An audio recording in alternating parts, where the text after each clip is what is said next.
Jax's revenge domain. The call came through at 11:47 p.m. on a Thursday night while I was 3 levels underground at the Pentagon, shoulder deep in classified server racks, trying to stop a coordinated cyber attack that was costing our national defense systems $45,000 per hour. My secure phone buzzed against my hip. I ignored it. Then it buzzed again. I pulled off my work gloves and checked the encrypted display. Wesley Coleman, my direct supervisor at Defense Solutions Corp., calling from his condo in Arlington at what should be dinner time with his yoga instructor girlfriend. I almost didn't answer.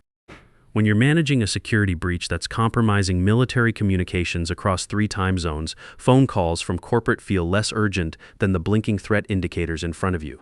But I answered anyway because that's what 22 years of being a reliable crisis manager conditions you to do. Morrison speaking. Hank, it's Wesley. I need to inform you of a company decision. Effective immediately, we no longer require your services as Senior Defense Security Architect. Your employment is terminated as of today. I looked at the threat console in front of me. Alert code Red Dawn active, still flashing across multiple screens.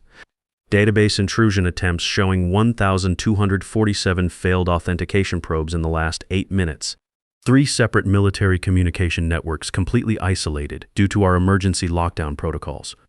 Barbara Stevens, Pentagon Operations Coordinator, standing 10 feet away, looking at me with the kind of desperate hope you see when someone realizes their entire mission depends on one person who actually understands these 25-year-old legacy defense systems. I understand, I said, keeping my voice level. I'll inform Barbara that Defense Solutions will be handling the breach response procedures for the crisis I'm currently managing. Silence long enough that I thought the secure connection might have dropped. What crisis? The coordinated cyber attack that brought me to the Pentagon at 4 p.m. yesterday. 3 military networks are in full lockdown. The breach is costing approximately $45,000 per hour in communications downtime and operational delays. I'm in the middle of tracing the intrusion through 20-year-old mainframe protocols that predate most of your current staff. I assume you'll want to send someone else to complete the trace work since I no longer work for Defense Solutions. More silence. I could hear him breathing through the encrypted line. Hank, let's discuss this after you've resolved the Pentagon situation. I don't think that's appropriate. You just terminated my employment. I shouldn't be working on Defense Solutions projects if I'm no longer a Defense Solutions employee. I'll brief Barbara on what I've discovered so far and catch the next shuttle back to Virginia. Or actually not back to the office since you said not to bother returning. Wait, Hank, let me call you back. He ended the call before I could respond. My name is Harold Morrison. Everyone calls me Hank. I'm 54 years old, and I just got fired while managing a cybersecurity crisis that nobody else at my company knows how to solve.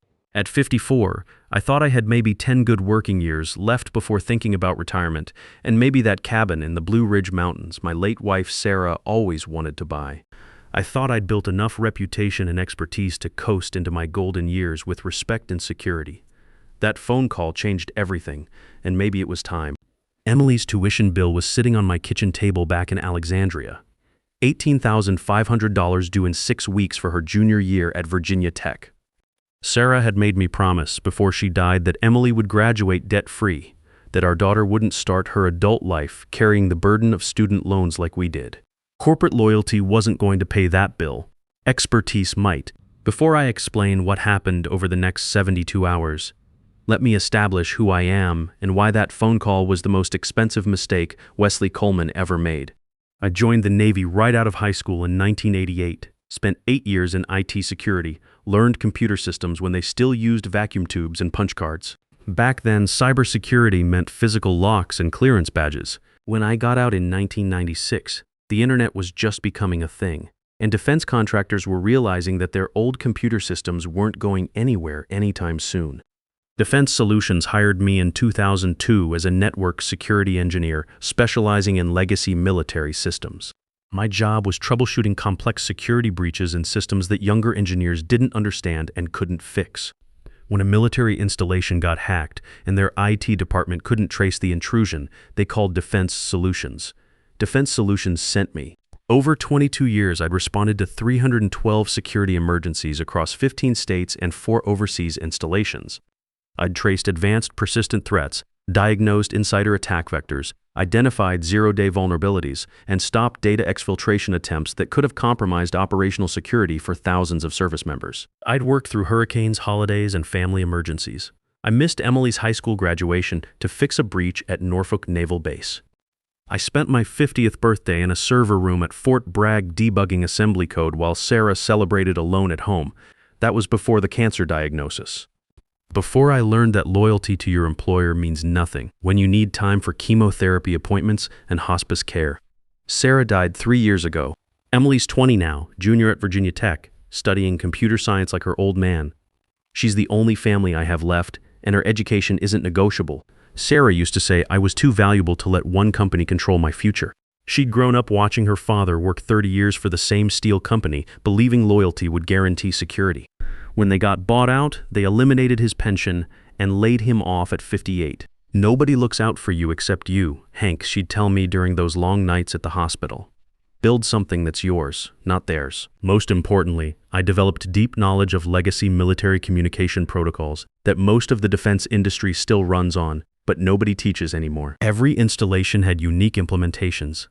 Every system had custom modifications. Every security model had quirks that existed only in my experience-based understanding of how those systems behaved under attack. That knowledge was what made me valuable.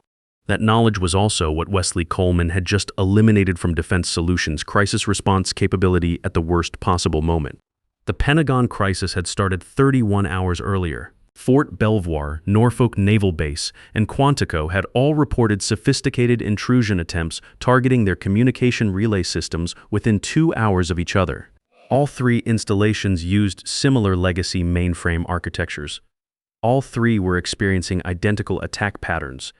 This was the kind of coordinated attack that kept defense professionals awake at night. Someone with serious resources and deep technical knowledge was systematically probing the backbone of military communications infrastructure. Not some script kiddie trying to steal personnel files. This was nation-state level sophistication. Defense Solutions' standard protocol was remote diagnostics first.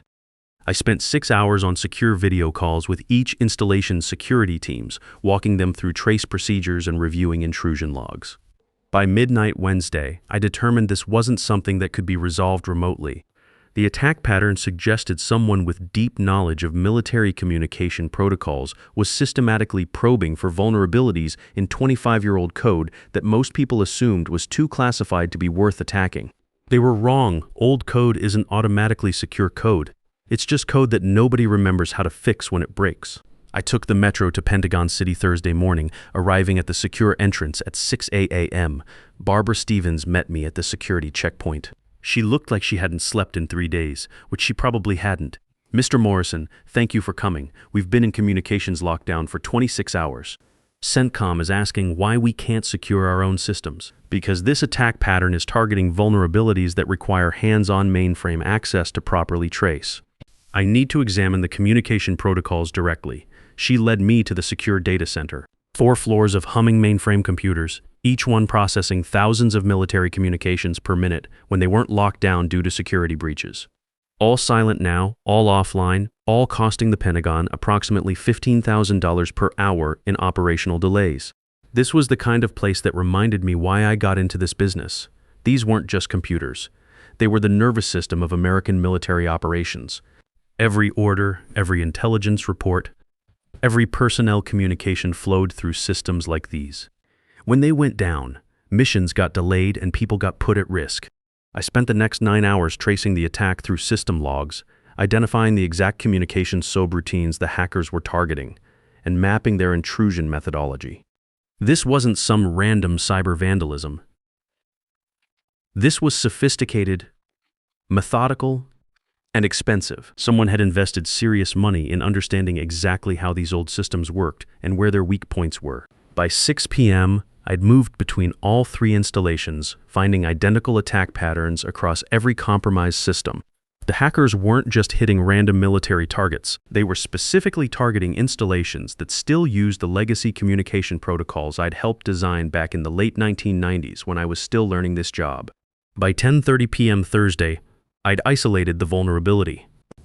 The hackers were exploiting a buffer overflow in legacy assembly code that handled encrypted military communications. The vulnerability existed in custom communication software that Defense Solutions had helped implement in 1999. I was part of the original development team. I was one of only 2 people who understood how that communication code worked. It's funny how technology works. We built these systems to last forever, and they did. But forever in computer terms means dealing with problems nobody anticipated 25 years later. The code we wrote in 1999 was rock solid for its time. We never imagined that hackers in 2024 would have the computing power and patience to probe for buffer overflows in assembly subroutines that processed maybe 500 communications per day back then, but now handled 50,000. Fixing it required patching 25-year-old assembly modules, updating mainframe security protocols, and implementing new input validation routines that would prevent similar attacks without breaking the military's existing communication systems. This wasn't like updating your smartphone. You couldn't just download a patch and restart. Every change had to be tested, validated, and implemented with surgical precision. One mistake, and you could freeze military communications for days during active operations. I estimated 14 to 18 hours of careful programming work across all 3 installations. It was the kind of work that required not just technical knowledge, but institutional memory. You had to understand not just how the code worked, but why it was written that way, what assumptions the original programmers made, and how those assumptions had changed over 2.5 decades. I started at 10:45 p.m. Thursday night. By 11:47 p.m., I was halfway through updating the first set of assembly modules when Wesley called and told me I was fired. After Wesley hung up, Barbara approached me cautiously. You could see the panic starting to set in as she processed what she'd just overheard. "Mr. Morrison, is everything all right? You look concerned. I just got terminated by my employer while in the middle of securing your communication systems." Her expression went from concern to horrified. In her world, military communications didn't just shut down for maintenance. Every hour these systems stayed down was compromising operational readiness and putting service members at risk. Terminated. "But you're the only person who understands our legacy protocols. What happens to our systems?" "That's an excellent question. Defense Solutions will need to send someone else to complete the work." "How long will that take?" "The other engineer who understands these communication protocols is Timothy Brooks. He's in Germany managing a NATO contract. Defense Solutions might have to wait until he becomes available." "How long?" "Timothy's European engagement is scheduled for another 12 days, plus travel time." Barbara's face went white. I could see her doing the math in her head. "We can't wait 12 days.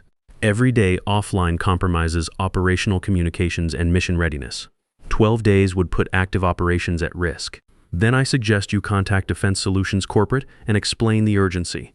At 1:15 a.m., my phone rang again. This time, it was Roger Adams, Defense Solutions Chief Operating Officer. Roger had been with the company for 16 years and understood exactly how critical my role was to military crisis management. He was also smart enough to realize that Wesley had just made a catastrophic error in judgment. "Hank, I just got off the phone with Wesley. There's been a misunderstanding about your employment status. We need you to complete the Pentagon engagement before we discuss any personnel matters." Roger, Wesley was very clear. He said, "My employment was terminated effective immediately." "That's not a misunderstanding, that's termination." I could hear the desperation creeping into his voice.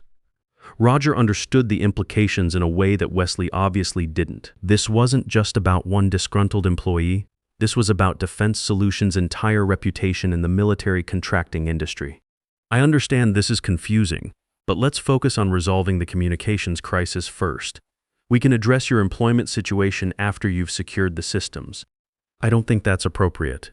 If I'm terminated, I shouldn't be working on Defense Solutions projects. If I'm not terminated, then Wesley needs to call me back and clarify that he made an error. This is a critical national security situation. These communication systems are essential for military operations. We need you to complete the security patches. Then you need to clarify my employment status first." "Am I a Defense Solutions employee or not?" Long pause. I could hear Roger thinking through the implications. If he said I was still employed, he'd be contradicting Wesley's termination and creating internal political problems. If he said I was terminated, he'd be admitting that Defense Solutions had just eliminated their crisis response capability in the middle of their most expensive emergency. "Hank, let me conference in Wesley so we can resolve this together." "I'd rather you didn't." Wesley was clear about his decision. "I'm respecting that decision by no longer working on Defense Solutions projects." If the Pentagon needs assistance, they should contact Defense Solutions Emergency Response Line and request another engineer. There is no other engineer available who understands these legacy military systems. That's an unfortunate situation, but it's not my problem anymore. Since I'm no longer a Defense Solutions employee, I ended the call. Barbara was standing nearby, having heard my side of the conversation. The weight of the situation was settling on her shoulders. At my age, I'd seen this look before.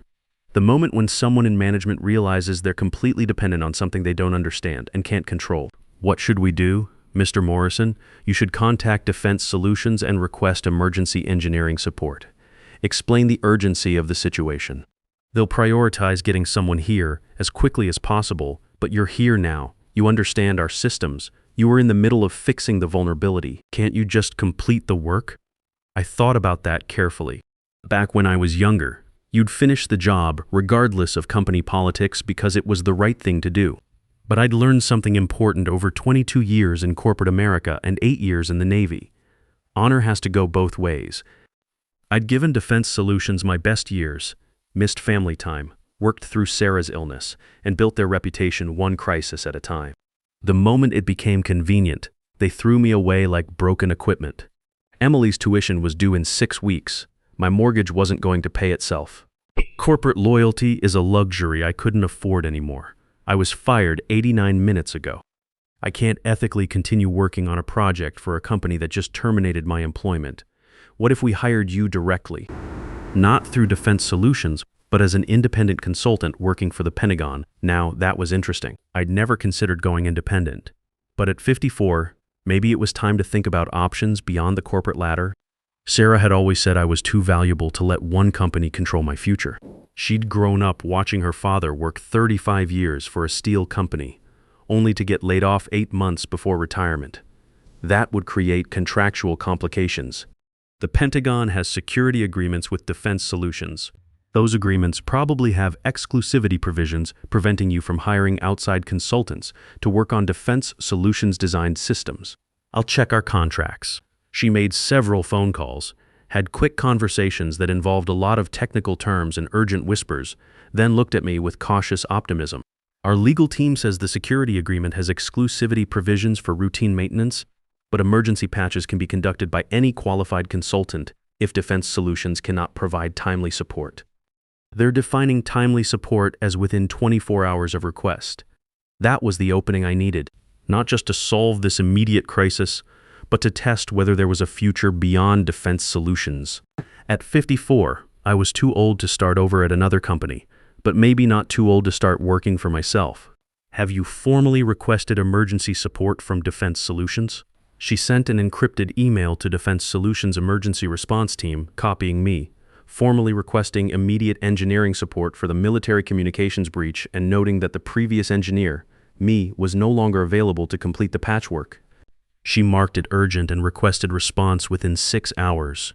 At 3:45 a.m., we received a response from Defense Solutions Emergency Coordinator that told us everything we needed to know about how this was going to play out. We acknowledge your request for emergency engineering support.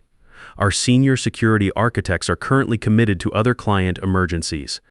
We are working to identify available resources and will provide an estimated response timeline within 8 hours. 8 hours. In corporate speak, that meant they had no idea how to solve this problem without me, but they weren't ready to admit it yet. Roger was probably spending his Friday morning calling every contractor and consultant he could find, trying to locate someone who understood military communication protocols well enough to not make the crisis worse. Barbara showed me the email with the kind of desperate expression you see on people who are watching their career go down in flames through no fault of their own. What does this mean? It means Defense Solutions doesn't have anyone available to send. Timothy is in Germany, and apparently nobody else at Defense Solutions has the expertise to handle military communication vulnerabilities. So we wait unless you want to exercise your contract provision and hire an independent consultant. Are you available as an independent consultant? This was the moment. At 54, after 22 years of corporate life, I was being offered the chance to work for myself, to set my own rates, choose my own projects, and never again have to worry about some young manager deciding my expertise was too expensive. Sarah had been right. This wasn't a crisis. It was an opportunity. I could be What would your rate structure look like? I thought about that carefully. Independent consulting rates for emergency cybersecurity work typically range from $180 to $300 per hour, depending on expertise level and urgency. I was at the top of the expertise scale, and this was definitely urgent. But more than that, I was the only person available who could solve this problem. That kind of scarcity has value: $235 per hour for emergency security work, minimum 24-hour engagement to ensure complete vulnerability patching and system validation. That's $5,640 total, payment terms minus 50% deposit before I resume work, remaining 50% upon successful system restoration. Barbara didn't even blink. When your military communications are down and you're facing congressional hearings about national security failures, $5,640 for a solution starts looking like a bargain. Done. I'll have our contracting office process the deposit immediately. The contracting process took until Friday evening. Government paperwork, even in emergencies, moves at government speed, but by 6:30 p.m. Friday, my secure phone chimed with a bank transfer notification. $2,820 had just cleared into my personal checking account. More money than I'd ever received for a single day's work in my entire career. At 7 p.m. Friday, I resumed work on the communication security patches, but now I was working for myself. The funny thing about doing the same work as an independent consultant instead of a corporate employee is how different it feels. Every line of code I wrote was billable. Every problem I solved was building my reputation instead of someone else's company. Every decision was mine to make. For the first time in 22 years, I wasn't just fixing someone else's crisis. I was building my own future. Building something for Emily's education. Building something Sarah would have been proud of. By Saturday afternoon, I'd completed the vulnerability fixes across all 3 military installations. The work went faster than I'd expected because I wasn't dealing with corporate approval processes or having to document every decision for managers who wouldn't understand the technical details anyway. By Saturday evening, I'd updated the security protocols and conducted full system testing.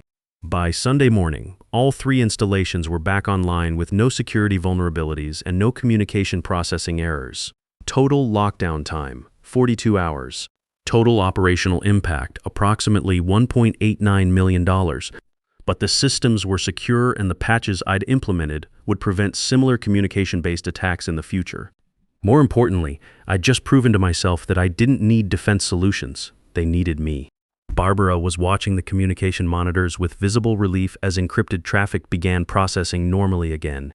The green lights were beautiful, each one representing thousands of military communications that had been frozen for nearly 2 days, finally flowing through the system like they were supposed to. Mr. Morrison, I cannot thank you enough. You saved us from a disaster that would have been catastrophically worse if we'd waited for Defense Solutions to send another engineer. You're welcome.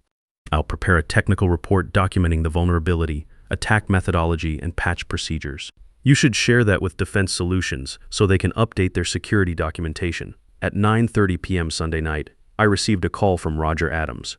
I was back at my apartment in Alexandria, exhausted but satisfied with the weekend's work. More than satisfied, I felt something I hadn't felt in years. Pride in work that was entirely mine. Hank, I understand you completed the military security work as an independent consultant. We need to discuss your employment status. Wesley's decision to terminate you was premature. We'd like to offer you reinstatement with full back pay and benefits. I appreciate that, but I'm declining. I'm now operating as an independent consultant. It's more lucrative and I have better control over which projects I accept. What does that mean for Defense Solutions? You're our most experienced legacy systems expert. It means Defense Solutions will need to develop other engineers with similar expertise or accept that your crisis response capability is significantly reduced. The truth was, at 54, I'd finally learned what my father never had the chance to figure out. He worked 28 years for the same manufacturing company, believing that loyalty and hard work would guarantee security. When the company got bought out, they eliminated his pension and laid him off at 56. He spent his last 9 working years bouncing between temporary jobs, never again finding the security he'd thought he'd earned. I wasn't going to make his mistake. Not with Emily counting on me. That's not acceptable. We have ongoing client emergencies that require your specific knowledge. Then Defense Solutions should have considered that before terminating me while I was literally in the middle of managing one of those emergencies. Hank, I understand you're upset about how Wesley handled the situation. I'm not upset, Roger.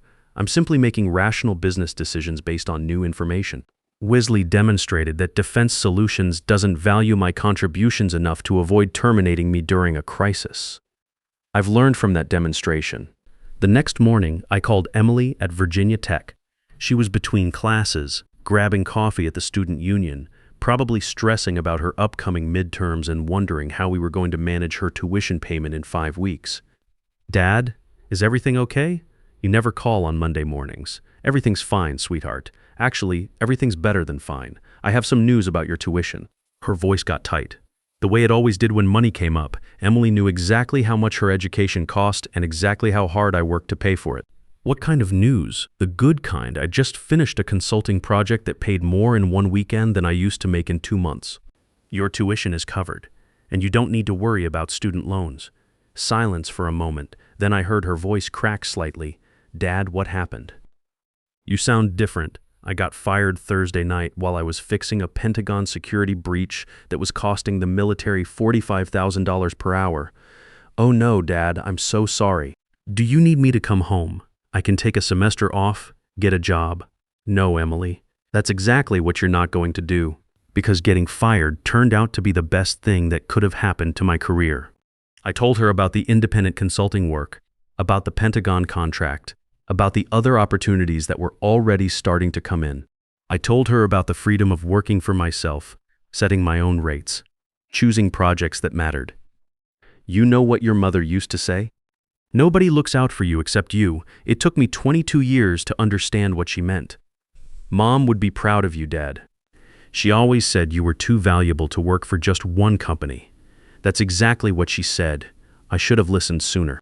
Over the next 8 weeks, I received 9 emergency calls from military installations and defense contractors experiencing security crises. Each call followed the same pattern. Sophisticated attack on legacy systems, Defense Solutions couldn't respond quickly enough. Could I help as an independent consultant? I helped all 9 clients. Total consulting revenue, $98,000 for 8 weeks of work. That was more than I'd made in the previous 11 months at Defense Solutions. Word spreads fast in the defense security industry. By October, I was receiving calls from installations that had never worked with Defense Solutions, asking if I was available for security audits and ongoing vulnerability consulting. These weren't emergency calls. They were military facilities that wanted to prevent emergencies by having someone who understood their legacy systems before problems occurred. By December, I had 6 long-term consulting contracts with defense installations who wanted guaranteed access to my communication expertise when they needed it. Combined retainer revenue, $1,500 monthly, approximately $150,000 annually, plus additional project fees. In January, Defense Solutions formally offered me a consulting arrangement, $235 per hour for active security work, $2,000 monthly retainer for availability and consultation, 8-month contract renewable at my discretion. I accepted because it was guaranteed revenue, and Defense Solutions represented one of the most reliable sources of emergency work. Wesley Coleman lasted until February. The board terminated him after they calculated that his decision to fire me during the Pentagon crisis had cost Defense Solutions approximately $385,000 in lost client contracts, emergency recovery costs, and consulting fees they were now paying me instead of employing me directly. The irony wasn't lost on me. They were now paying me more in 8 months than they'd paid me in 3 years as an employee. I stayed independent. By late 2024, I was managing 9 long-term consulting relationships with defense installations across the East Coast. Annual revenue was approaching $285,000. I was working approximately 60% of the hours I'd worked at Defense Solutions while earning nearly 3 times my previous salary. More importantly, I was valued. When clients called me for security crises, they understood they were paying premium rates for premium expertise. Nobody questioned whether my approach was worth the investment. They'd all seen what happened when they tried to solve legacy system vulnerabilities without specialized knowledge, but the real change wasn't financial. It was psychological. For the first time in my career, I wasn't worried about layoffs, corporate restructuring, or some new manager deciding I was too expensive. My security came from my expertise, not from someone else's decision about whether to keep me around. Emily and I started talking about things we'd never been able to plan before. Maybe that cabin in the Blue Ridge Mountains Sarah always wanted. Maybe helping Emily with a down payment on her first house after graduation instead of worrying about student loans. Maybe taking that trip to Ireland to see where Sarah's family came from. Emily's spring semester tuition was paid in full by January. No loans, no stress, no sleepless nights wondering how we'd manage. When she called to thank me, her voice was different, lighter. Dad, I can actually focus on my studies instead of worrying about money. You gave me something Mom always wanted, the freedom to learn without financial pressure. That's what parents are supposed to do, sweetheart. Build something better for their children than what they had themselves. At 54, I thought my career was winding down. Instead, it was just getting started. Here's what I learned from the entire experience.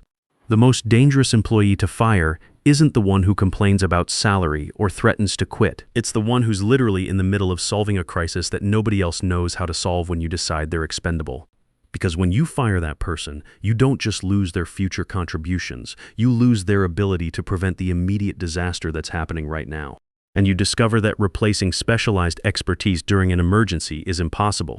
Wesley wanted to reduce headcount and eliminate what he saw as an expensive senior engineer. He got exactly what he wanted.